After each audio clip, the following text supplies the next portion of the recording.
बिस्मिल्लाहिर्रहमानिर्रहीम अस्सलाम वालेकुम। आज ये एक्सरसाइज है 3.7 मैथ्स 10th रेशो और प्रोपोर्शन से रिलेटेड क्वेश्चंस हैं। अब ये आपके पास है the surface area of a cube varies directly as the square of the length of an edge. ये आपको गिवन है कि ये आपके पास कोई स्क्वायर है, क्यूब है सॉरी, जस्ट लाइक दिस। ये बॉक्स लाइक स्ट्रक्चर है जिसकी लेंथ विड्थ हाइट तीनों इक्वल होती है। ये आ गया, इस क्यूब का ये बेस है। इस बेस का जो एरिया है वो डायरेक्टली प्रोपोर्शनल है जो इसकी साइड की लेंथ है। लेंथ सारी सेम होंगी, एल से इसने डिनोट किया है।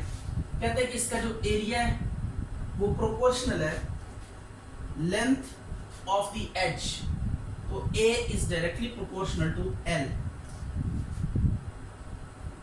कहते हैं अगर a आपके पास कितना है 27 है और इसके कॉरेस्पॉन्डिंग l आपके पास कितना है 3 है। तो अब इसमें कुछ पार्ट्स गिवन है। पहला पार्ट है आपने a डिटरमिन करना है when l is equal to 4, और सेकंड पार्ट है आपने l डिटरमिन करना है जबकि a आपके पास 12 स्क्वायर यूनिट्स है।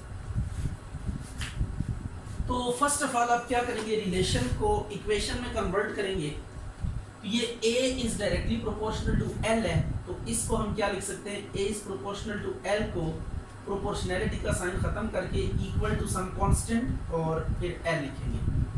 अब इसमें ये वैल्यूज पुट करें, a 27 यूज करें यहाँ पे और k l की वैल्यू 3 यूज करें। a 27/3 is equal to k, तो k आ जाएगा 9। इसको 1 में पुट करें, put in 1, a is equal to 9l। ये आ गया। अब इसको यूज करके बाकी जो कुछ भी फाइंड करना है वो हम करेंगे। a is equal to 9l, तो आपने l की वैल्यू पुट कर देनी है 9 इंटू 4, तो a इज इक्वल टू 36। अच्छा, इसमें ना जब आप ये लिखेंगे तो a is equal to 36 square units आप लिखें। स्क्वायर यूनिट्स, एरिया की जो यूनिट होती है वो स्क्वायर में होती है और लेंथ की जस्ट आपने यूनिट लिखनी है। सिंस a किसके इक्वल है हमारे पास 9l, यही रिजल्ट आप दोबारा लिखेंगे और जो वैल्यू पता है वो पुट करेंगे और अननोन को क्या कर लेंगे, डिटरमिन कर लेंगे। ये आ गया l, तो l आ जाएगा 4/3। राइट हो गया। इसके साथ जस्ट आपने क्या लिखना है, यूनिट्स लिखनी है। ये आपके पास आंसर आ गया, तो क्वेश्चन कंप्लीट हो चुका है। इसी तरह नेक्स्ट क्वेश्चन है, ये इस तरह के क्वेश्चन हम पहले कर चुके हैं, अब जस्ट इसने कुछ चीजें बीच में ऐड कर दी हैं। नेक्स्ट क्वेश्चन है the surface area of a sphere varies directly as the square of radius. कहता है कि जो स्फीयर का सरफेस एरिया वो डायरेक्टली प्रोपोर्शनल है रेडियस का स्क्वायर। यह सरफेस एरिया ऑफ स्फीयर।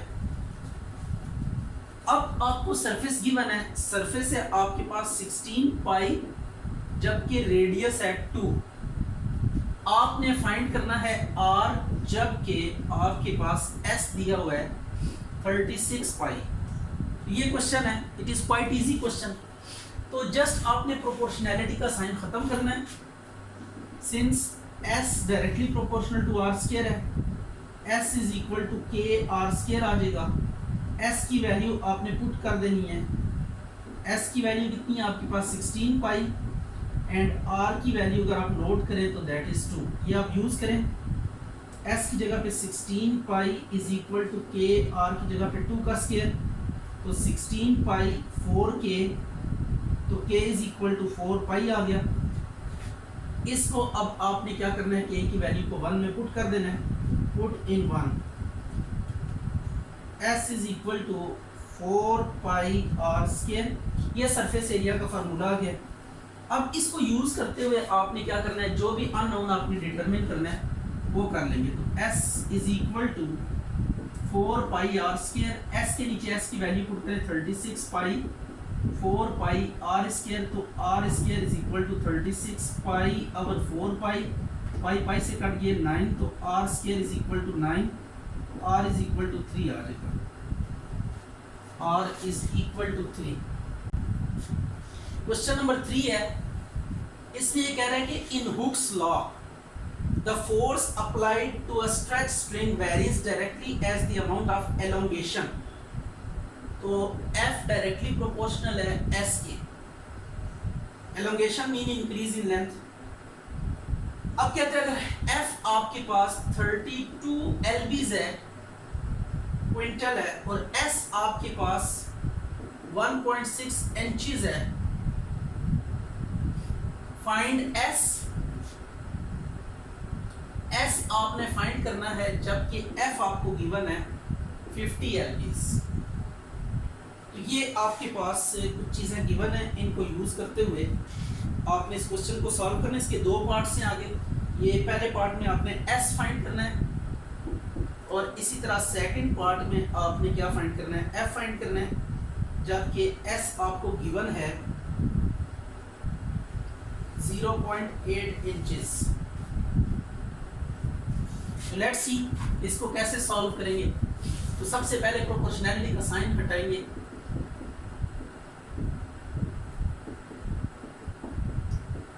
के एस एफ की वैल्यू 32, के ये 1.6 आ गया, तो के इज इक्वल टू 20 आ जाएगा. I think so.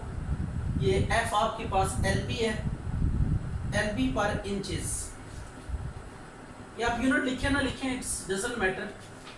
लिखते तो बहुत अच्छी बात है, ना भी लिखेंगे तो मैथ्स है. मैथ्स में हम डायमेंशंस के बगैर ही चलते हैं, लेकिन मोस्ट ऑफ द केसेस में जब यूनिट वेरी क्लियर हो तो तब आपको लाजमी लिखनी चाहिए.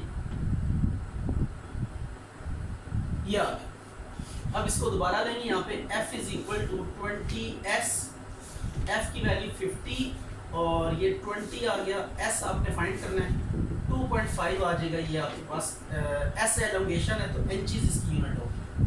इसी तरह यहाँ पे भी आप दोबारा इस रिजल्ट को यूज़ करेंगे. f is equal to 20s और f आपने फाइंड करना है 20 इंटू 0.8, तो ये 16, तो ये 16 आ जाएगा आपके पास LBs. ये आंसर आ गया. अच्छा जी, क्वेश्चन नंबर 4 है the intensity of light from a given source varies inversely as the square of the distance. ये इनवर्सली है तो इनवर्सली को कैसे लिखेंगे, 1/d square, square of the distance. From it the intensity is 20 candle power. कहता है जब intensity आपके पास 20 कैंडल पावर है,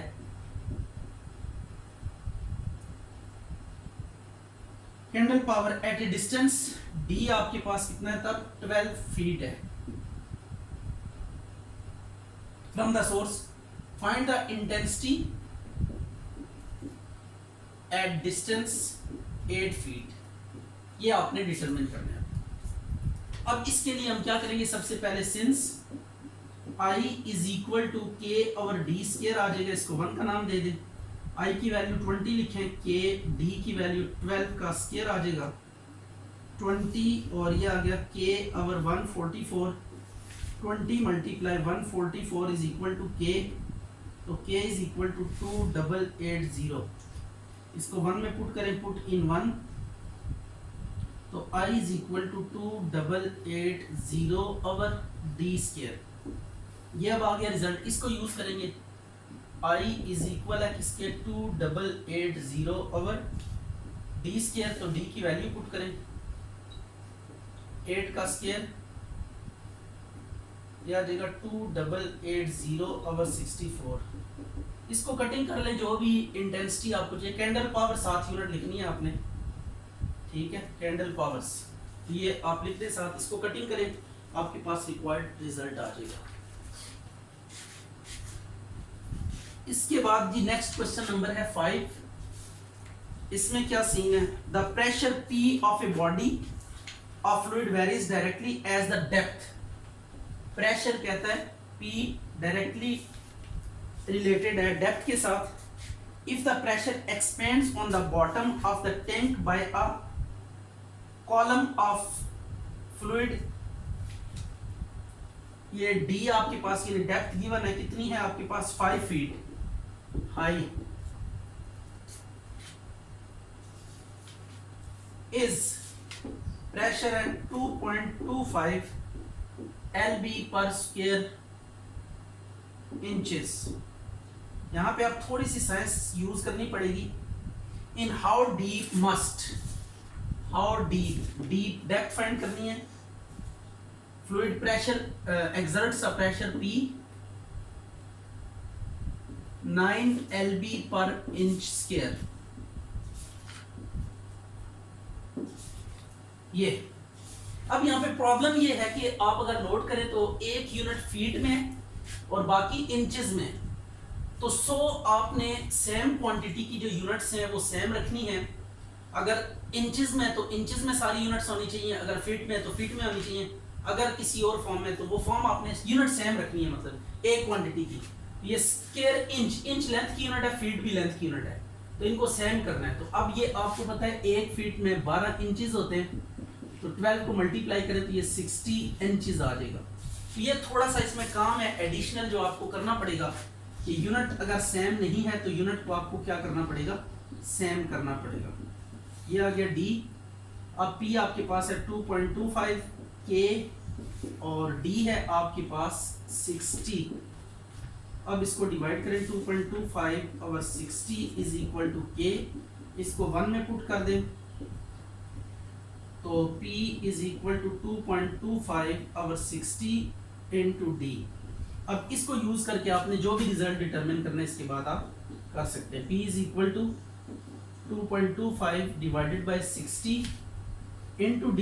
वैल्यू पुट करें P की 9 आ गई, 2.25 और 60 D।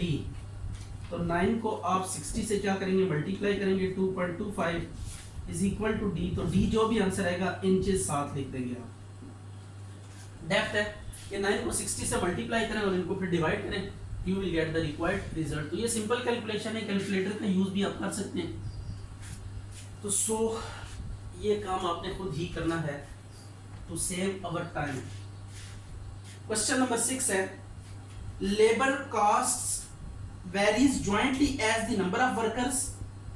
ठीक है, ये C डायरेक्टली प्रोपोर्शनल है number of workers and the average number of days, और एवरेज नंबर ऑफ डेज के साथ ये कंबाइनली, तो दोनों के प्रोडक्ट के प्रोपोर्शनल होगी।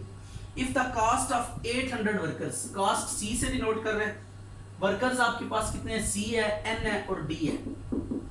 कहते हैं कि if the cost of 800 workers 800 है फॉर 13 डेज, डेज 13 है, और कास्ट है 28600। These are the values which are given for as a initial condition। और उसके बाद आपने क्या, then find the labor cost for of 600 workers। Cast आपने डिटरमिन करनी है 600 वर्कर की, और डेज आपके पास चेंज हो गए 18 डेज के लिए। राइट हो गया। तो अब हम देखते हैं कि ये कैसे कर सकते हैं। It is same to same, nothing is new since C is directly proportional to ND, तो C is equal to K and D। ये लिखा। अब वैल्यूज पुट करें, C है 28,600, K आपने फाइंड करना है, N 800 है और D आपके पास 13 है। तो K की वैल्यू आपके पास आ जाएगी 28600, 800 इंटू 13, 0 0 से कैंसिल हो गया, तो K is equal to 286 divided by 8 multiply 13, 13 2 are 26, 13 2 are 26, तो ये K आ जाएगा 11/4। इसको पुट करें इक्वेशन 1 में। अगर ये कैलकुलेशन ठीक है तो इट्स ओके, अगर गलत है तो आपने जो आपकी कैलकुलेशंस होगी उनको आपने यूज करना है, because we are saving our time. हम कैलकुलेशन पे टाइम वेस्ट नहीं करना चाह रहे, तो डायरेक्ट हम ये काम कर रहे हैं। सो कीप इन माइंड कि हमारी वैल्यूज गलत हो सकती हैं। C is equal to 11/4 and D। C is equal to 11/4, N की वैल्यू कितनी है 600 और D की वैल्यू है 18, ये 150 आ जाएगा। और फर्दर आप इसको मल्टीप्लाई कर लें, you will get the required cost in rupees. Cost को आपने निकालना है किसमें, अगर रुपीस दिए में तो रुपीस में, अगर डॉलर्स हैं तो डॉलर्स में, अगर पाउंड्स हैं तो पाउंड्स में, यानी जो भी क्वांटिटी जो भी आपको यूनिट गिवन है आपने वो यूज करनी है। कहता है the supporting load C of a pillar varies as the 4th power of its diameter. C varies directly as 4th power of diameter and inversely as the square of its length inversely as square of its length L. A pillar diameter D आपके पास 4 inches है, height 30 feet है। Height mean यहाँ पे height को किससे denote किया गया है?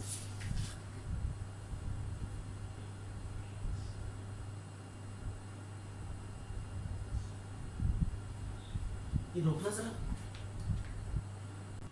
अच्छा ये क्वेश्चन है, इसमें ये रिलेशनशिप आपको गिवन है, उसके बाद आपको डायमीटर दिया हुआ है, हाइट दी हुई है। हाइट और लेंथ एक ही चीज है यहाँ पे, और सी जो लोड उसने पिक करना है वो दिया हुआ है। कहता है लोड आप लेंथ फाइंड करें, ठीक है, हाइट या लेंथ जो भी है वो फाइंड करनी है, जबकि डायमीटर 4 इंचेस है और सी जो है वो कितना है आपके पास 28। अब ये इंचेस और फीट का थोड़ा सा तजाद है, इसको हम ओवरकम कर लेते हैं। 30 को मल्टीप्लाई करें 12 के साथ तो ये आ जाएगा 360 इंचेस। ये अब ये भी इंचेस में चला गया। अब आपने उसी पैटर्न पे काम करना है, नथिंग इज न्यू, d4/L²। तो इसमें आप वैल्यूज यूज करें, पहले a की वैल्यू फाइंड करके पुट करें, जो कंडीशन इक्वेशन आएगी उसको यहाँ पे लिखें, उसमें जो वैल्यूज फाइंड करनी है वो एज इट इज लिखें, जो गिवन है वो पुट करके आपके पास रिक्वायर्ड रिजल्ट आ जाएगा। इसके बाद क्वेश्चन नंबर 8 है। क्वेश्चन नंबर 8 रोकिए। अच्छा जी, the temperature T required for an elevator to lift a weight varies jointly as the weight W and lifting depth D. Temperature directly proportional है weight और depth के ऊपर। Inversely as power of the motor, और inversely है power of the motor। Inversely proportional है power of motor।